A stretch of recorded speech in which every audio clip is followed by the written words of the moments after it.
Assalamualaikum warahmatullahi wabarakatuh. Jadi malam ini kita ke udara sekali lagi. Minta maaf lewat sikit, ada tetamu yang hadir sebentar tadi. Jadi malam ni kita dikabarkan bahawa Muhyiddin kononnya akan didesak oleh Ahli Majlis Kerja Tertinggi Bersatu supaya memecat menteri-menteri, timbalan menteri dan begitu juga dengan pengurusi-pengurusi GLC daripada UMNO. Persoalan dia, berani ke Muhyiddin ni? Tak berani tuan-tuan, tak berani. Sebab hari ni punca kuasa Muhyiddin itu ialah MP UMNO. MP UMNO, MP Barisan Nasional ada 43 orang. 43 orang. Kalaupun dia boleh beli geng-geng Hishamuddin, habis kuat pun lebih kurang dalam 13 orang. Maka ada lagi 30 MPBN yang boleh meninggalkan Muhyiddin ataupun menarik balik sokongan dia. Jadi malam ni walaupun mereka belum bermesyuarat tuan-tuan, keputusan dia kita lebih kurang dah tahu bahawa Muhyiddin tidak sekali-sekali akan memecat menteri-menteri daripada UMNO. Hari ini tuan-tuan, Muhyiddin hari ini amat-amat mengharapkan supaya UMNO bersetuju untuk bekerjasama dengan Bersatu. Sebab apa? Tuan-tuan kena faham. Sebab dia tahu sekiranya pertandingan 3 penjuru berlaku, maka rakyat akan menyokong Barisan Nasional dan Barisan Nasional boleh menang dengan mudah dalam pilihan raya umum yang akan datang. Itu sebabnya strategi Muhyiddin Yassin, apa yang dia nak buat sama seperti apa yang dia buat di Sabah. Macam mana tuan-tuan? Dia akan buat perjanjian dengan UMNO, bertanding, agihkan 122 kursi Melayu yang biasanya UMNO tandingi, sebahagian bagi pada PAS, mungkin 30 kepada PAS, 40 kepada Bersatu, dan UMNO bertanding hanya 52. Tetapi sebenarnya yang dia rancang nak buat ialah 52 kursi yang UMNO bertanding itu dia akan letak calon bebas, iaitu academician, ustaz-ustaz, tokoh-tokoh masyarakat yang mempunyai nama tuan-tuan. Bukan calang-calang orang ni. Mereka-mereka yang mempunyai nama akan diletak bertanding menentang calon UMNO.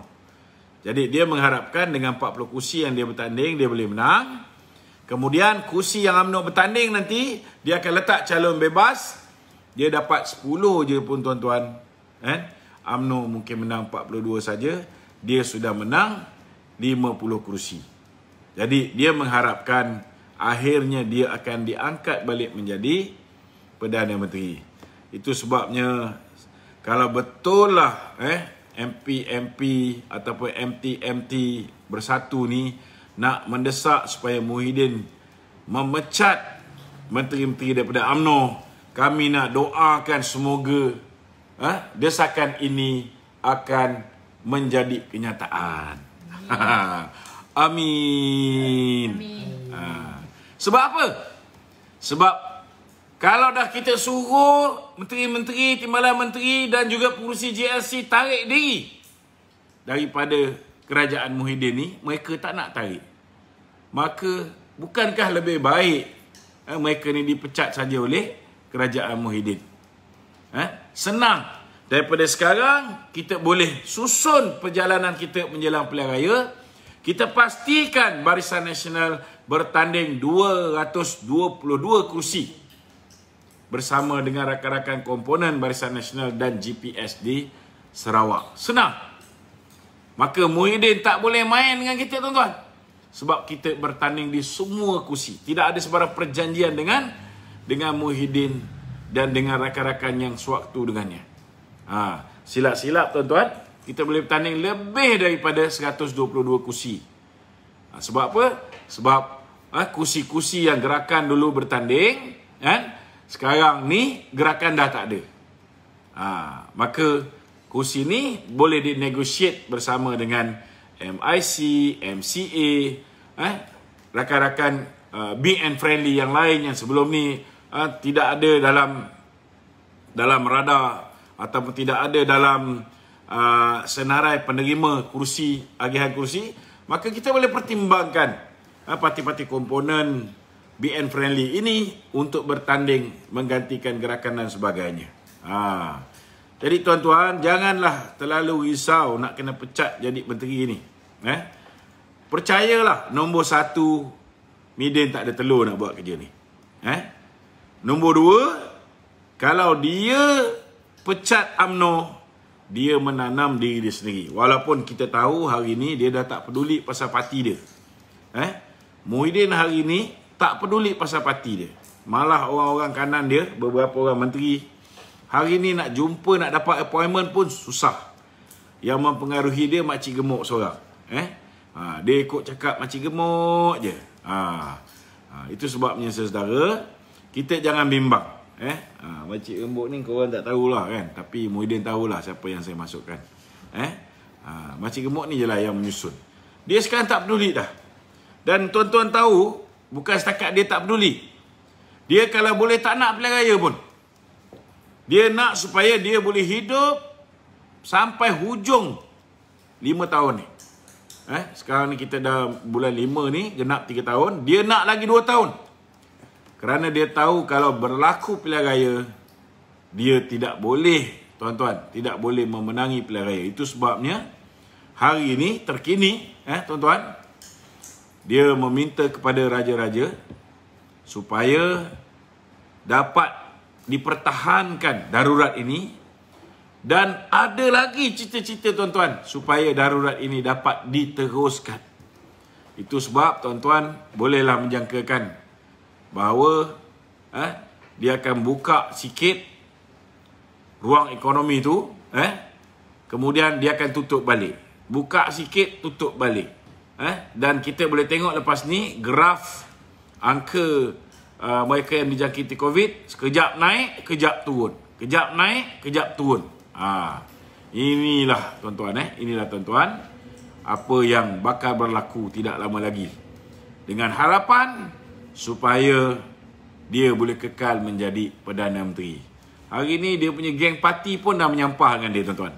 Silap-silap malam ni pun saya rasa Muhyiddin teruk. Makcik gemuk siapa kan? Ainun namanya. Bukan Ainun isteri Habibie ya.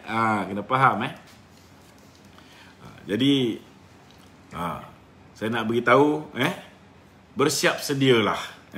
Ada kemungkinan besar lepas bulan 8 ni dia pun nak minta supaya dilanjutkan.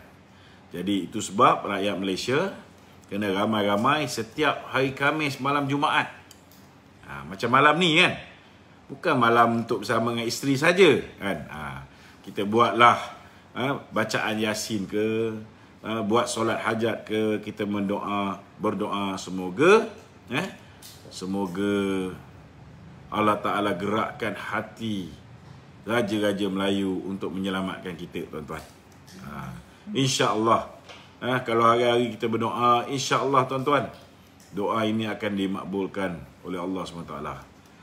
Raja-raja Melayu pun bukannya bodoh. Raja-raja Melayu ni bukan bodoh, tuan-tuan. Mereka perhati je sejauh mana Muhyiddin ni nak teruskan sandiwara dia, mainan dia ni. Tetapi lambat laun raja-raja Melayu pun boleh hilang kesabaran kalau berterusan begini. Kerana bila mana ekonomi negara ini lumpuh, yang akan terkesan semua orang. Bukan hanya rakyat, bukan hanya peniaga, bukan hanya pelabur-pelabur asing yang sudah pun bertapak di Malaysia. Malah semua pihak, termasuklah raja-raja juga akan terkesan, saudara. Ini realiti. Ini realiti.